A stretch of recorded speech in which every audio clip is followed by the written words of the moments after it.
Putin अब एक नहीं बल्कि दो युद्ध का फैसला कर रहे हैं। यूक्रेन के बाद इजराइल और ईरान के फ्रंट पर दो बड़ी खबरों ने सभी को चौंका कर रख दिया है। नेतन्याहू की कोशिश यह है कि अब उनको अमेरिका का सबसे खतरनाक बॉम्बर मिल जाए ताकि वो अमेरिका के बगैर ही ईरान के परमाणु कार्यक्रम को अब पूरी तरह से खुद ध्वस्त कर दे। लेकिन ईरान ने भी अब इजराइल का प्लान बिगाड़ने की पूरी तैयारी कर ली।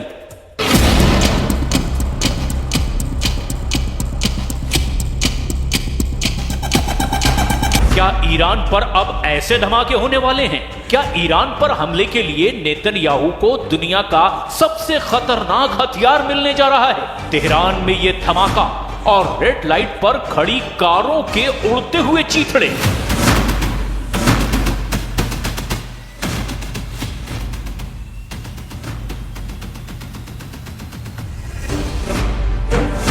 इस धमाके ने माचिस की डिबिया की तरह सब कुछ तहस नहस कर दिया। इजराइल का ये हमला एक बार फिर देखिए।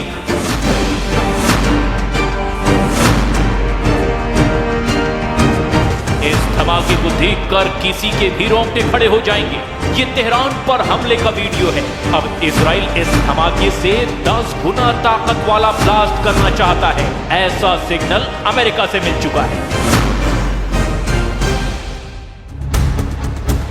क्योंकि अमेरिका में डिमांड उठ रही है कि B-2 बॉम्बर अब इजराइल को दे दिया जाए।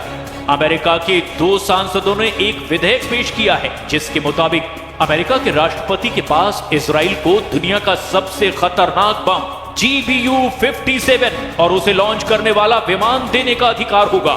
ये सांसद हैं डेमोक्रेट जॉश गॉटहाइमर और दूसरे हैं रिपब्लिकन माइक लॉलर।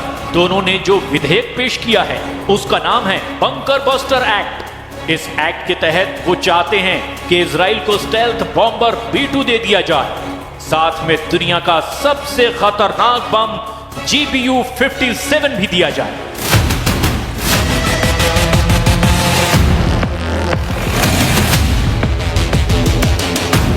ताकि ईरान का परमाणु कार्यक्रम अगर फिर से एक्टिव होता है तो इजराइल अमेरिका का इंतजार ना करे और खुद ईरान पर अमेरिका से मिली ताकत के बल पर टूट पड़े। यानी जहाज अमेरिका का होगा और टेक ऑफ इजराइल के एयरबेस से करेगा और यहीं से उड़ान भरकर वो ईरान में कोहराम मचाएगा। मकसद साफ है, ऐसे धमाकों से 10 गुना ज्यादा तबाही मचाने की ताकत इजराइल को मिल सकती है। अमेरिका ने 22 जून को ईरान के फोर्डो परमाणु साइट पर B-2 बॉम्बर से हमला किया था।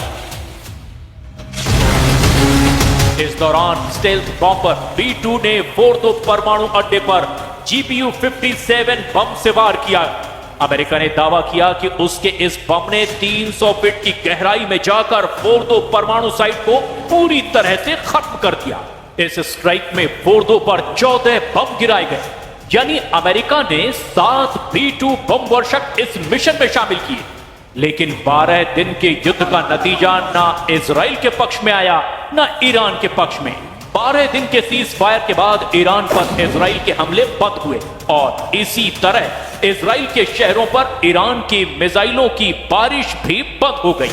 और फिर यह सवाल उठने लगा कि क्या वाकई ईरान के परमाणु ठिकानों पर अमेरिका और इजराइल का ज्वाइंट ऑपरेशन कामयाब रहा?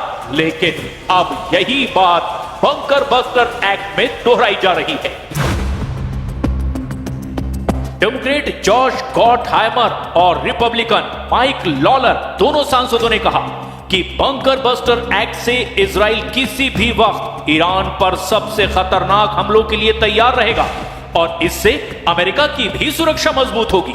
हालांकि बंकर बस्टर एक्ट जैसा विधेयक पहले 2022 और 2024 में भी लाया गया था ताकि इजराइल को अमेरिका की बंकर बस्टर और स्टेल्थ बॉम्बर वाली ताकत दी जा सके।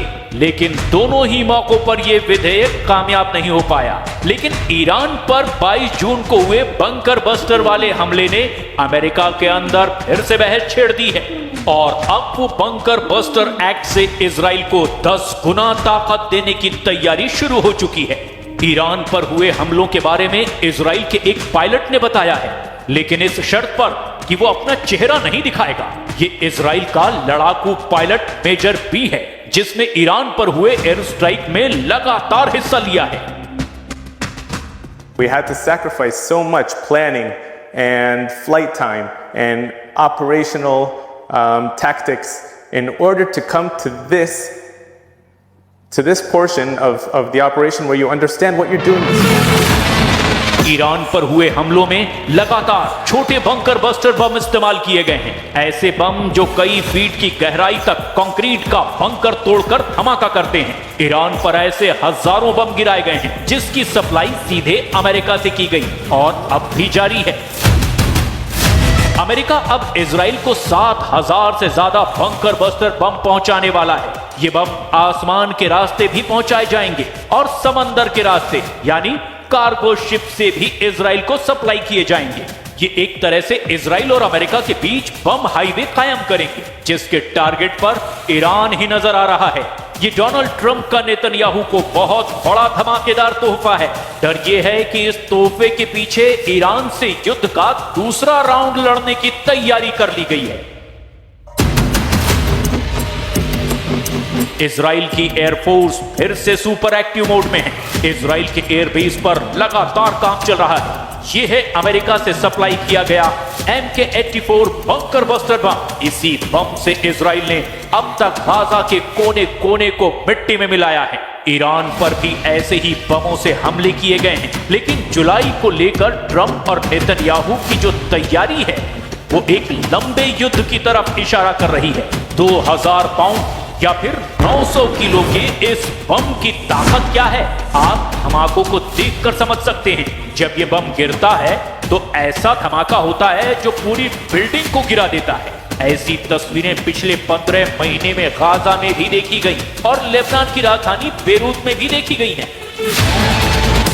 फरवरी में अमेरिका ने इजराइल को ऐसे 10,000 बम सप्लाई किए। अब जुलाई में ही ऐसे 7,000 और बम पहुंचाने की तैयारी कर ली गई है।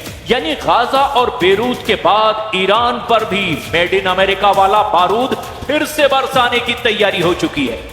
इस बीच ट्रंप ने धमकी देते हुए कहा है कि ईरान उनसे बात करना चाहता है और वो भी ईरान से मिलना चाहते हैं, यानी मुलाकात करना चाहते हैं। सवाल ये है कि ट्रंप किससे मिलना चाहते हैं? And we just did a really great job. And then, of course, you cap it off with the hit, the perfect hit in Iran, where they were talking awfully badly, you know, death to America, death to Israel.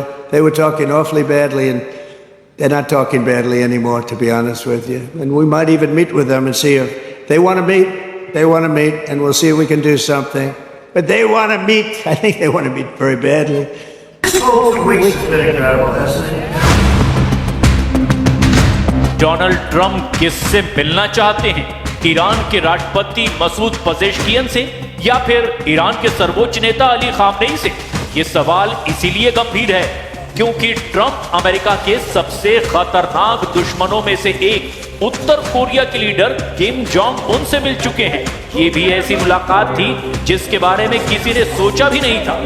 हालांकि इस वक्त Israel से लेकर America तक सबका focus stealth bomber B-2 है, जिसे bunker buster act के तहत इजराइल को देने की बात की जा रही है। ये अमेरिका का ऐसा बमबाज है जो कभी चमगादड़ की तरह नजर आता है तो कभी किसी चील जैसा दिखाई देता है। ऐसा बॉम्बर जिसकी उड़ान का मतलब है बहुत ही खास मिशन। अमेरिका का B-2 बॉम्बर BBB फॉर्मूले के साथ उड़ता है। फॉर्मूला BBB यानी बंकर बस्टर बम। B-2 दुनिया का अकेला ऐसा बॉम्बर है जो 3 तरह से बहुत ही खतरनाक बंकर बस्टर फायर कर सकता है। पहला है GBU-28, दूसरा है GBU-72, तीसरा है GBU-57, जिससे अमेरिका ईरान की फोर्दो परमाणु साइट पर हमला कर चुका है। हालांकि अब तक ये सवाल उठ रहे हैं कि आखिर इस हमले से हासिल क्या हुआ। क्या ट्रंप ईरान के परमाणु कार्यक्रम को पूरी तरह मिट्टी में मिलाने में कामयाब रहे या फिर सब कुछ एक दिखावा साबित हुआ?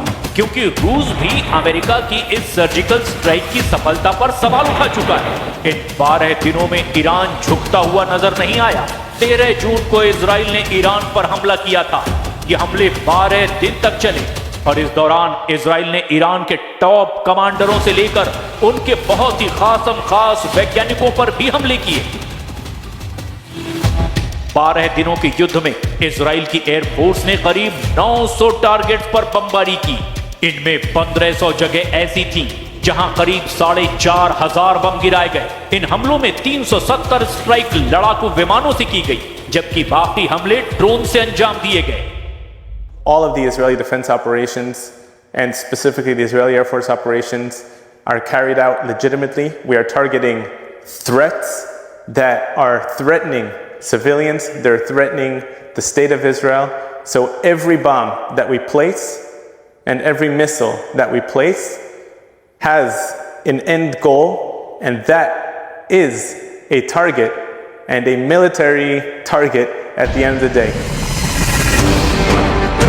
इसमें कोई शक नहीं कि ईरान के आसमान में इजराइल की वायुसेना की पूरी मनमर्जी चली। नेतन्याहू के ऑर्डर पर तेहरान से लेकर तबरीज और एस्फान से लेकर खुर्रमाबाद तक इजराइल के बंकर बस्टर बमों ने ईरान के हर डिफेंस को चारों खाने चित कर दिया।